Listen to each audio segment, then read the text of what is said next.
Selamat datang di channel YouTube Surya Adi Prahmana _PBS.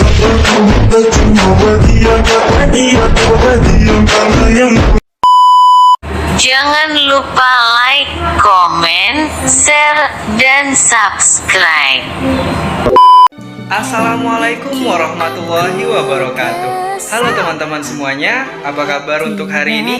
Di video kali ini kita akan membahas tentang dasar-dasar teoritik seputar apresiasi puisi. Nah, bagaimana bahasannya? Yuk kita simak bersama-sama teman-teman. Cekidot.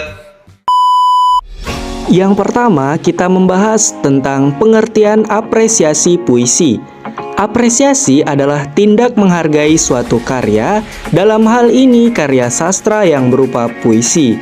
Bentuk penghargaan tersebut bisa memiliki berbagai macam bentuk, mulai dari pembacaan, pengkajian, atau bahkan sekedar pujian dan kritik. Menurut Goff dalam Aminuddin tahun 1991 halaman 34, istilah apresiasi mengandung makna. Yang pertama, pengenalan melalui perasaan atau kepekaan batin, dan yang kedua, pemahaman dan pengakuan terhadap nilai-nilai keindahan yang diungkapkan pengarang.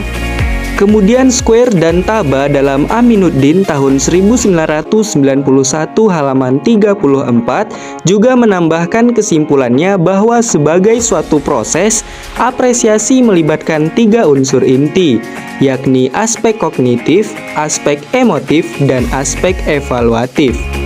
Effendi dalam Aminuddin tahun 1991 halaman 35 juga berpendapat bahwasannya apresiasi adalah tindakan menggauli karya sastra secara sungguh-sungguh sehingga menumbuhkan pengertian, penghargaan, kepekaan pikiran kritis, dan kepekaan perasaan yang baik terhadap karya sastra.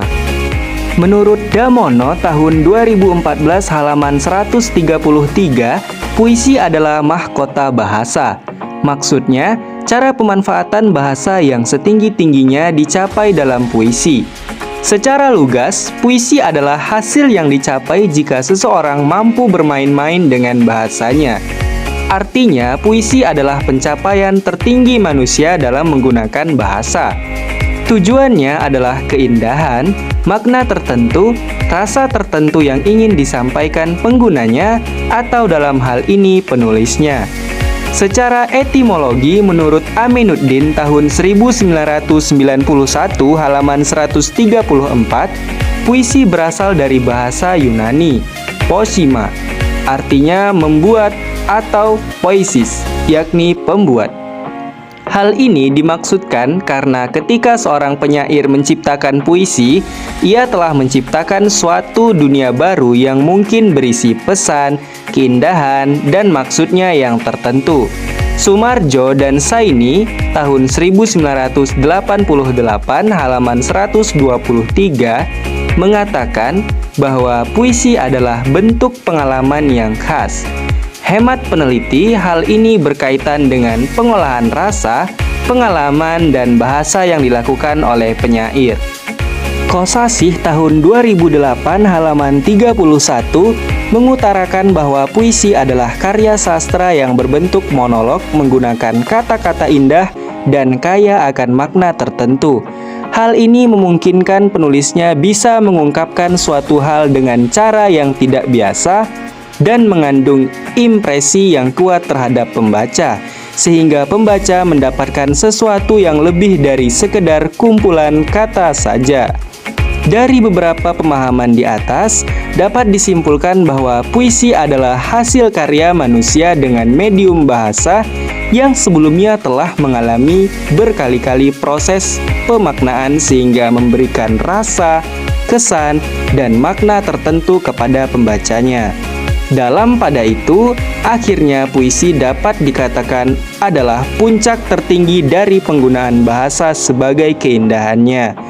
Maka disimpulkanlah, apresiasi puisi adalah suatu tindakan mengenal, mendalami, dan menghargai suatu karya sastra khususnya puisi dengan pemahaman dan dasar pengetahuan yang jelas dan mendalam agar karya tersebut dapat dipahami dan dinikmati seutuhnya.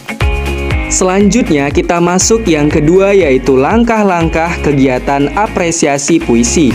Dalam bukunya yang berjudul Apresiasi Kesusastraan, Soemardjo dan Saini tahun 1988 halaman 131 mengatakan bahwa ada 4 langkah atau tahapan dalam apresiasi, yakni keterlibatan jiwa, penguasaan penyair terhadap bahasa, hubungan dengan pengalaman kehidupan, serta apresiasi melalui ungkapan lisan.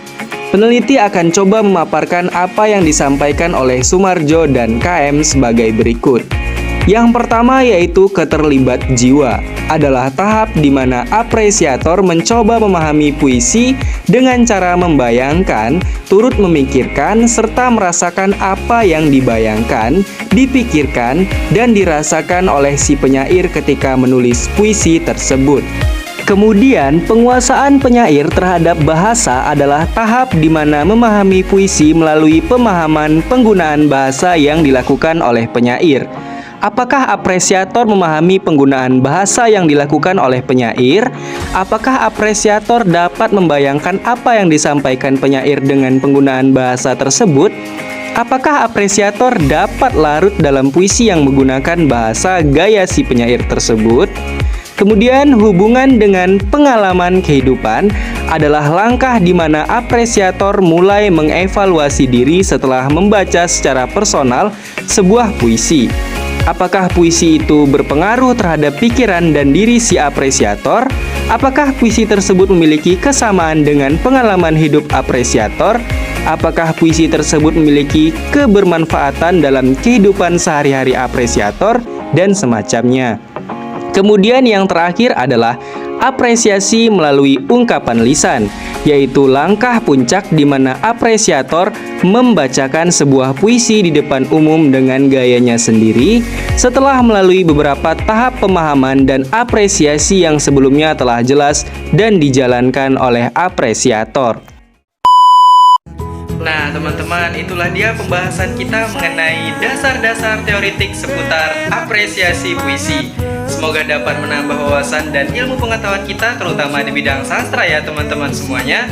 Terima kasih bagi teman-teman yang sudah menonton dan sampai jumpa di video-video saya selanjutnya. Tentunya di channel YouTube Surya Abdi Prahmana _PPSI. Sampai jumpa. Wassalamualaikum warahmatullahi wabarakatuh.